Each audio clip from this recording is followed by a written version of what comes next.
Hey everyone, welcome to the Seller Finance Creative Deals podcast. I'm Dan Deppen, and today joined by Chris Larson from Next Level Income. Chris, how you doing? Dan, I'm great. You live in one of my favorite areas of the world out there in Colorado. Yeah, thank you. Yeah, and it's nice this time of year. We're in as we're re I don't know when this is going to air, but as we're recording this, Yeah. we're getting into September, so we're kind of like our past peak heat, getting into the Yeah. nice fall weather and Oh everything. yeah. And then you start seeing those aspens turn. Oh, there's nothing better. Yeah, the what they call the leaf peeping season. I think that should Yeah. be in about that's like mid-September, I think, Yeah. typically. So. Beautiful. Beautiful. Yeah, well, no, thanks for coming on. I appreciate it. I know I was on your show a Yeah. while back, but maybe Yes. give us a little bit, about you and some of the things that you're involved in. Yes. Well, thank you very much. Yeah. So Chris Larson, Next Level Income. I'll tell you a little bit about my story here, Dan. But if you're listening today, you can get a free copy of our book at nextlevelincome.com. And I'll even give you a copy. I'll send one out so you can get that at our website. But every year that tips over, I say, "Oh, I've been investing in real estate for 20 years or 25 years," and we're going on, getting up on 30 years since I bought my first property, Dan, in college. So I bought my first Hmm. property at the age of 21, when I was still in college. I wanted to race bicycles, so we were talking a little bit about riding before we Yeah. got on today. That was all I wanted to do. But I bought my first property and managed my own single family portfolio before eventually getting into commercial real estate, office, multifamily, and now we've got 20 mobile home parks. We've got over a dozen self storage facilities. We've got 32 car washes. So, I've done private lending, hard money lending. Things have just kind of grown, over the last couple decades. So I've learned a lot, and hopefully I can share some of those lessons with your audience today, so they can avoid making the same mistakes and, shorten their timeline to financial independence.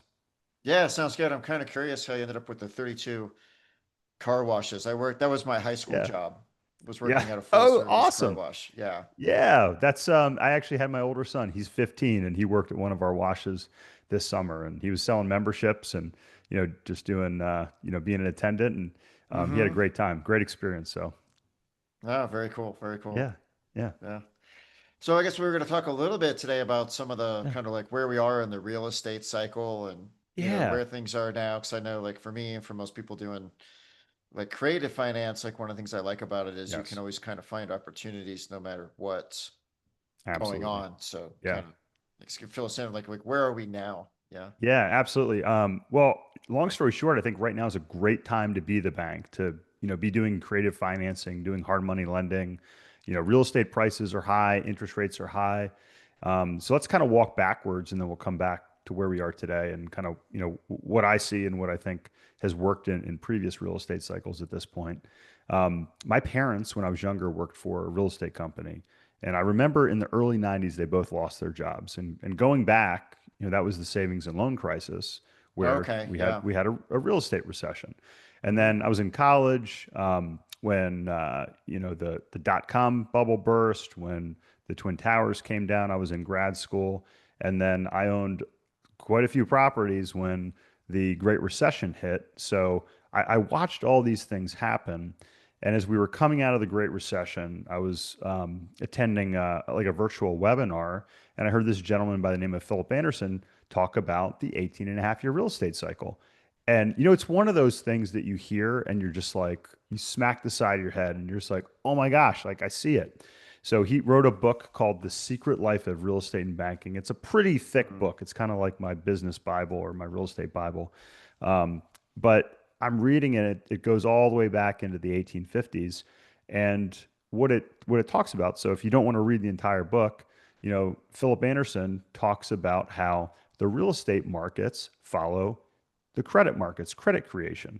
And, Hmm. we see land prices go up, we see, real estate prices go up, credit is created. Most of your listeners, I'm sure, can appreciate you could buy a piece of land, then you could use it as collateral to build a house, then you could sell that property, and then you could take that profit and buy two pieces of land and do it over and over and over again. So as banks are lending money and real estate prices are going up, this credit grows. And I was just looking this morning. This is early September when we're recording this, and I was looking back at the past 2 years of the money supply, and the money supply has actually been dropping. And what have we seen? We've seen credit kind of contract, And we've seen, Mm-hmm. especially in the commercial market, we've seen prices come down. So it's easy to kind of follow the credit markets and follow, the echo of that in the real estate market. So where are we today? And what is the 18 and a half, 18.6 year real estate cycle really a thing? Um, Ray Dalio, a lot of economists talk about 7 year cycles, 11-year cycles. They all seem to fall in this 18 and a half year period. And it's really broken up, Dan, into two 7 year cycles. A 7 year up cycle that we saw from about 2012 to 2019, a mid Mm-hmm. cycle slowdown, which would have been COVID this time. If you go back, it would have been the Twin Towers last time when the economy Mm-hmm. contracted. It's usually marked by an event. But I was just reading some commentary in the past week on my flight back from Utah, and it was talking about how the economy was already slowing down in 2019 before COVID even hit, and we got this stimulus. Well, yeah, So because I actually remember that yeah, because the economy had been hot for a while. yes, And I it's remember cranking. kind of like waiting for the next recession. Like it felt like we were Yeah, due. Yeah. yeah, we had the repo, and then we had the repo crisis at the end of I think it was the repo crisis at the end of 2019. I may be mixing those up, but I think that's what it was. And then so after that 7 year initial up period, you have another 7 year period, which real estate really rips. And I think all the COVID dollars and the money printing in the last administration really kind of put the afterburners early on in this 7 year period. And Yeah. then and this is a time and we can go back and we can look at the previous cycle, in the early 2000s. Interest rates are low, interest rates rise, real estate prices, are at their peak. And this is a great time, as I like to say, to be the lender, to be the bank. Because, if rates are like effectively zero, why do you want to lend money at 0%? You want to borrow money, right? Yeah. If banks are giving me money at 1, 2, 3, 4%, you know, I love that, right? I love to be able to, bring that positive leverage in. But Mm-hmm. now we've moved more towards, being on the side of the bank. So we have a hard money lending fund. I love the note business. We were buying distressed notes in the like 2010 to 2015 time frame. Yeah, Um, that was like the sweet. I wish I was in then. That was a little before my time. I didn't come in until a yeah, couple years after that. Yeah. Yeah. But it's a different version, right? When you can be the bank and you can do different things, you can, even structure first positions as we were talking about on my podcast and make good money Mm-hmm. now. But when the market slows down, it's a great time to jump in and grab some of that debt. So we'll probably see that cycle come again in the next 5 years, in my opinion. But right now, we're moving into more like preferred equity positions, mezzanine debt. We still are doing equity deals, around affordable housing, and some really high quality cash flow deals as well. But yeah, we are in the second half of the real estate cycle when it's a great time to be an owner. Mm-hmm. But I also think it's time to start saying, okay, can I maybe take some equity off the table and start to build that cash pile, that war chest, for when I Yeah. think, some of the distress is going to be shaken out of the market here. And I'm talking specifically in the commercial market. I think Mm-hmm. the residential market is bolstered by the fact that we're still like 7 million units short in this country. It's just incredible. We have a real affordability crisis, which we just heard Scott Bessent and Trump talking about. Hey, we may be doing something here going into 2026 about this housing crisis. Oh, I hadn't heard that. Yeah, yeah. Yeah. Just read that yesterday. I read hours a day on this Yeah. stuff. So I'm very yeah. It's I'm a little bit of a nerd. If you can read it, that's my engineering degree on the wall. So I'm still a bit of a nerd at heart.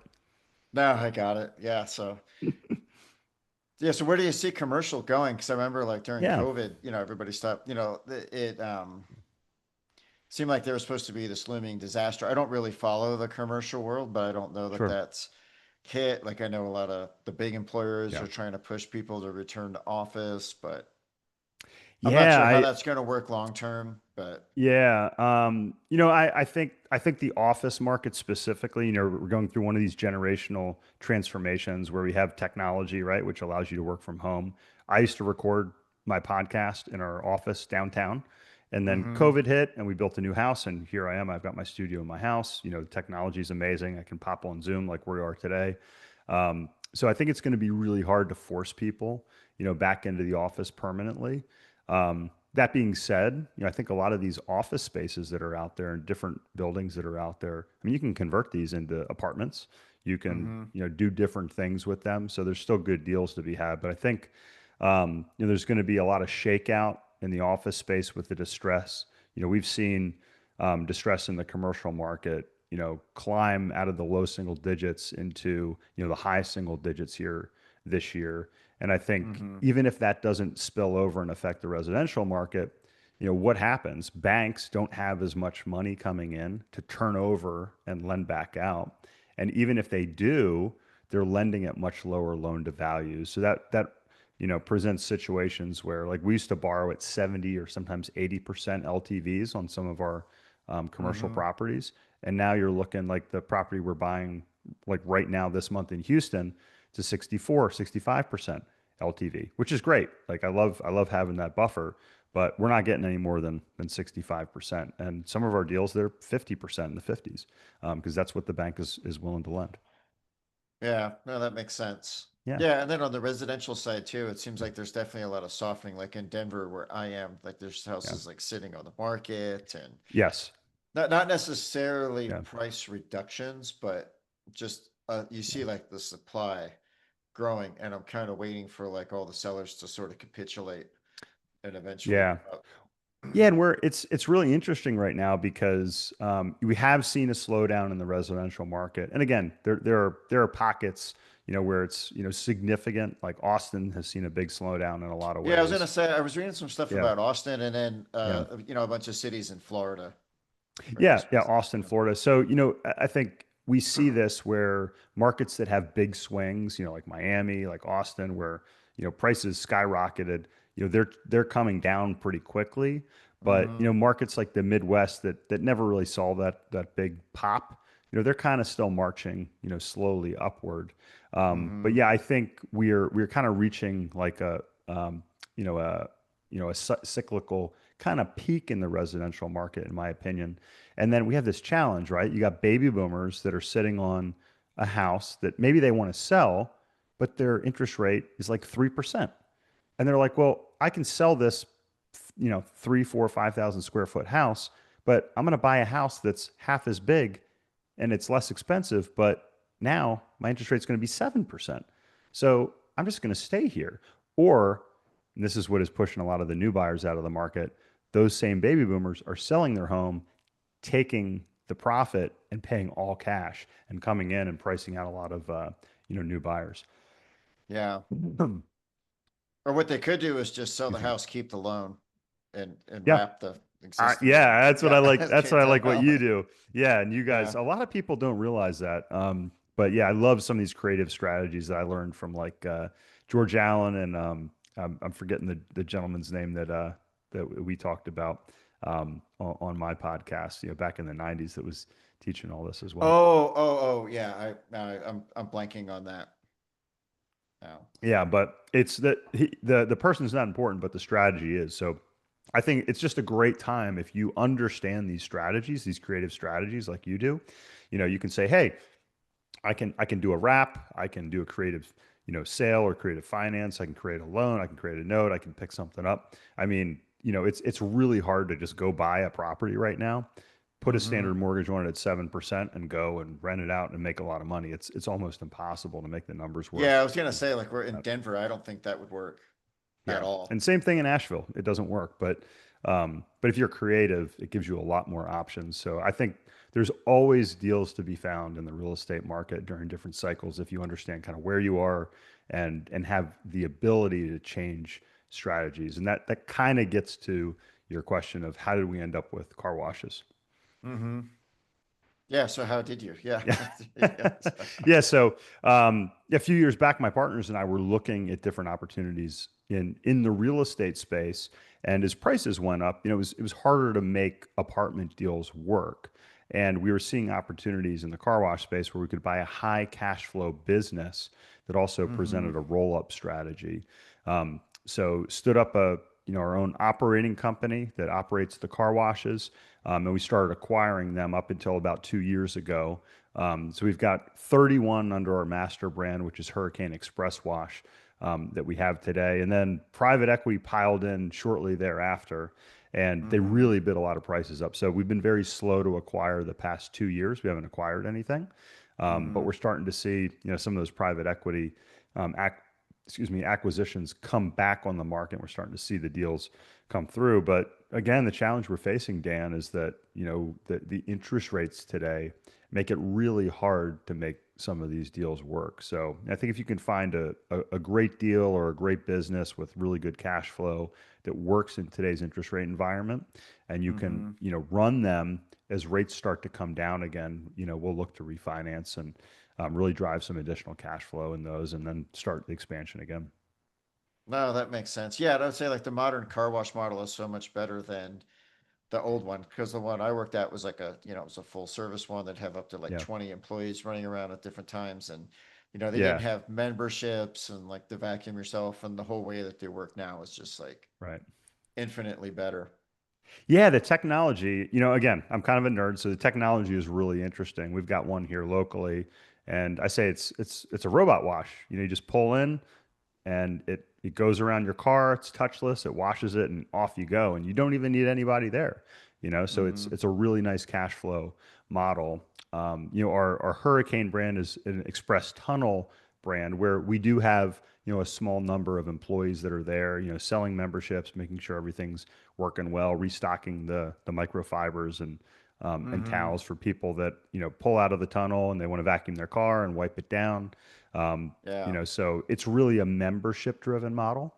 And, we look to drive the membership to really cover our expenses and then optimize the individual sales, to fully drive profit on those. But the values in those are if you can pick up a wash at say, a 5, 6, 7, 8x multiple of EBITDA, and you can Mm-hmm. roll them up into a larger portfolio like we have, then you can increase that multiple by 50, sometimes even 100%. So you can really drive the exit value up on these larger wash portfolios as larger groups look to acquire those. So there's a couple different factors in that that can really help increase returns overall.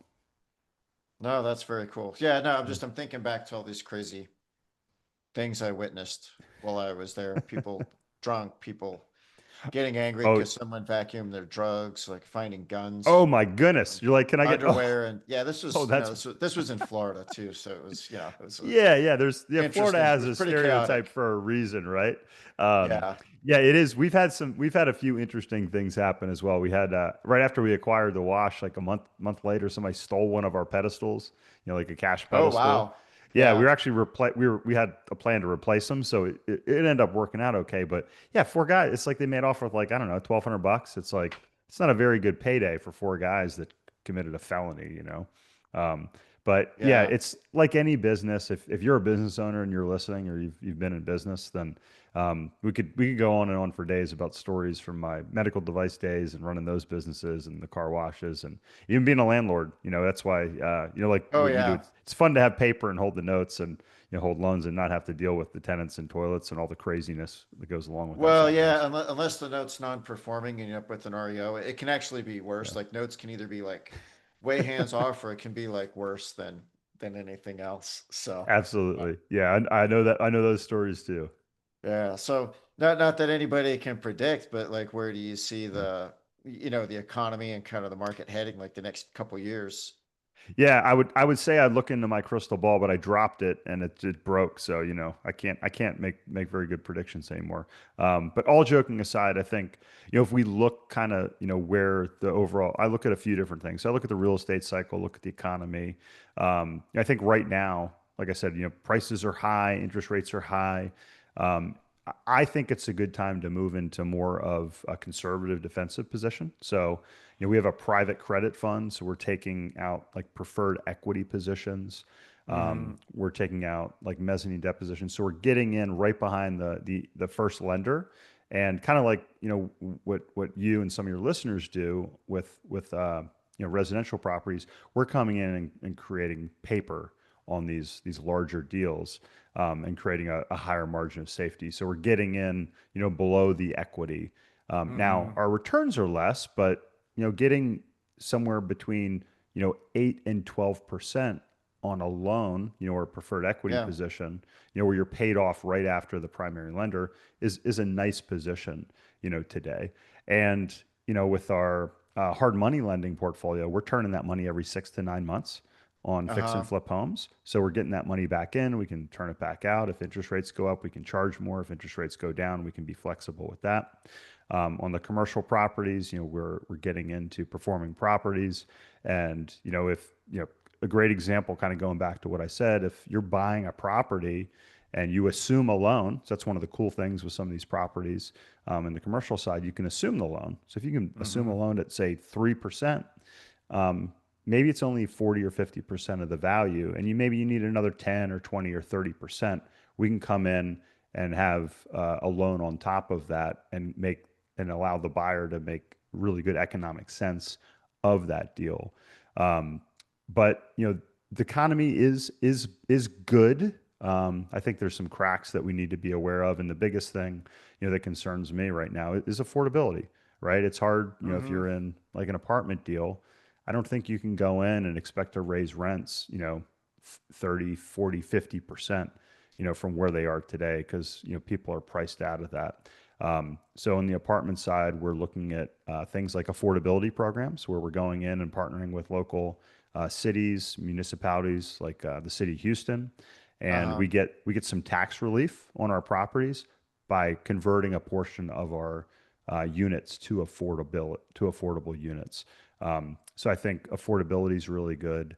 And then the other thing that I think is going to be a real issue, but also a real opportunity in the next 10 years is senior housing. I just put my Oh, I hadn't thought of stepfather. that. Yeah, so it's I would call like student and senior housing and 55 plus, all these things, kind of a an offshoot of multifamily, which is the core of our portfolio. We operate over 4,000 units, and the issue is, like, I just put my stepfather into assisted living, and the wait list for these properties can be from 2 to 15 years. It's incredible, Oh, and wow. yeah, and the baby boomers. I follow demographics as well. The baby boomers are turning 80, 10,000 a day, and it's just Mm-hmm. starting this massive, quote unquote, silver tsunami. And I think it's going to be, as we kind of turn the page of the affordability issue for, the millennials and people that are forming households today, the next chapter, in my opinion, is going to be the affordability and the housing crisis for seniors in this country. So I'm very hopeful that, like, robotics and AI can help alleviate some of the care issues. We're already Mm-hmm. seeing some really cool innovations, like using Wi-Fi for radar inside of a patient's room, in Oh, to measure heart rate and breathing and motion, to see, are they moving, are they not moving, are their vital signs going up and down. We got wearable technology like I wear, yeah. to track different things, which a lot of athletes are probably familiar with. Um, Yeah, I've got my Whoop thing that I like to there you use. go. Yeah. I've got Yeah, my, I wore the Whoop, the Garmin, and the Aura for 6 months to see. So I've which one did consolidated you to, like? Not to detour too well, much. oh no, no. No, it's integrated into some of these things. I Oh, really love the Whoop platform. But I'm a cyclist. That's my athletic uh-huh. background. So I use the Garmin head unit, and then I wear the Aura ring to sleep. So I make the two. I use the Garmin to work out, and I use the Aura to sleep. And that Gotcha. provides a nice, yeah. But yeah. So I think we'll solve a lot of the care, like the manpower issues for seniors with some of the technology that's coming out. But what are we Mm-hmm. going to do about the housing side? So, if you're looking at opportunities in the next 10 years, maybe you heard it here first. I think senior housing is going to be the asset class of the next 10 years. Yeah, I'm a little surprised I haven't heard more about that It's already coming. It's coming. Yeah. because it makes sense. Yeah, I don't know where they're all going to go because I feel like that's always been an issue to some Yeah, level and or another.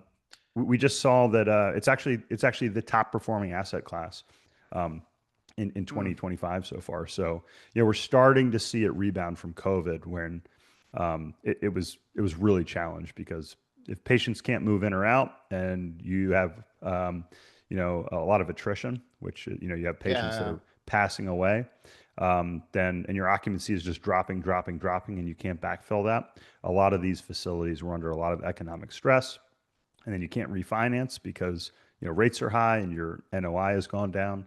So we're Hmm. starting to get out of that right now, and the facilities are starting to fill back up.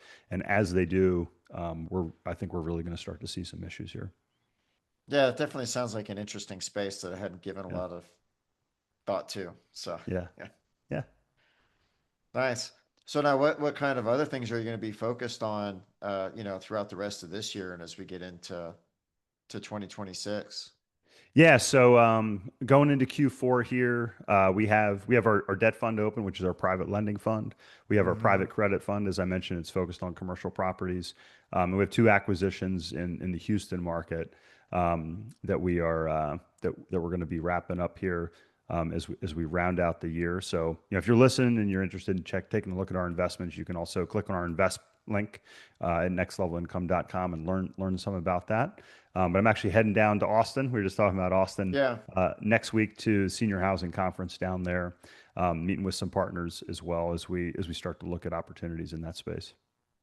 Oh, nice. Yeah, Yeah, yeah, it's interesting that the Austin market has kind of like fallen off. So I remember for several years that just yeah. seemed to be Oh, it was. I smoking hot. I've remember. had some I, friends who oh yeah, who've moved down there and it's yeah. yeah.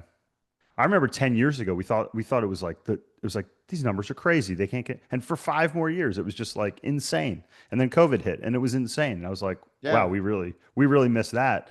And now things have kind of come back out of that stratospheric orbit down in Austin. But it's still one of my favorite cities to visit. It's a really cool city.